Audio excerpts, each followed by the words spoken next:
It's a pleasure to welcome you tonight. Mark Carney and President Trump discussed U.S.-imposed tariffs, with Carney seeking relief for Canadian exports. While no significant breakthroughs were announced, Trump promised continued friendship and negotiations between the two nations. We know the outcome of the meeting between the UK Prime Minister and Trump. The outcome of the visit of the Canadian Prime Minister, on the other hand, seems shadowed and unclear. Is this an indication of what Trump's approach to relations with Canada will be, or the connection being drawn is an overstretched one? Well, consider Canada and the U.S. as a long-term marriage. They've been married for a long time, and perhaps one of the partners got a little disenchanted and put some extra demands on the marriage, and the other partner is resisting. That's the best way to put it. The meeting with Trump and Carney, it wasn't so much what was said, but rather what was not said. Carney's goal was to appease the voters in Canada and to say Canada was not for sale. Trump wore two hats in his negotiations with Canada. One, I think, is as a land developer, looking as Canada as a real estate deal. The other as a president, talking about tariffs. But it's important to note that they referred to the tariffs as a transitional deal, meaning that was the starting point of a negotiation. This marriage has been going on for hundreds of years between Canada and the U.S. We're neighbors, we're borders.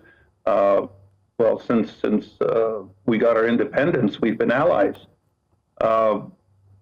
The Canadians have become united because of certain comments that were made, and they're approaching this from a partisan perspective.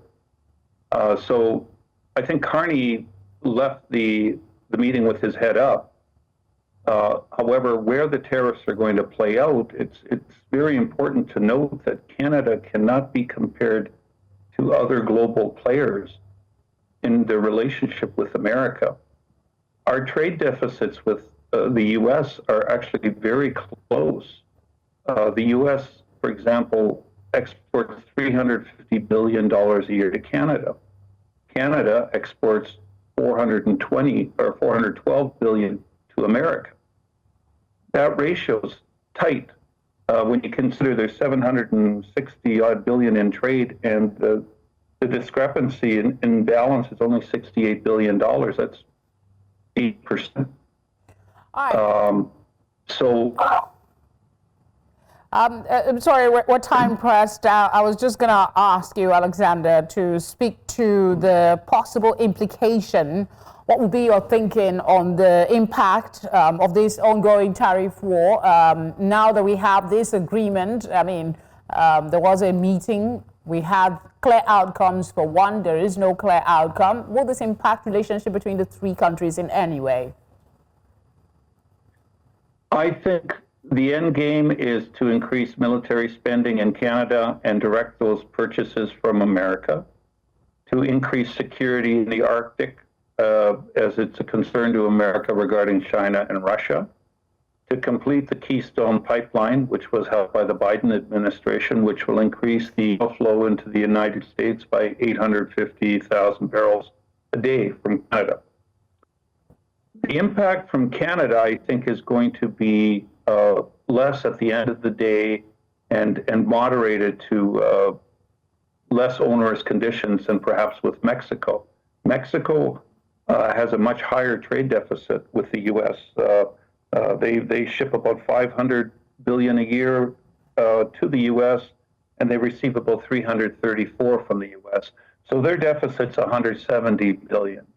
There's more room for America to want to balance the scale.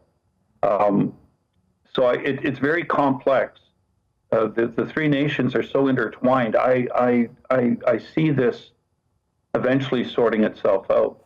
Europe, China, those are different stories.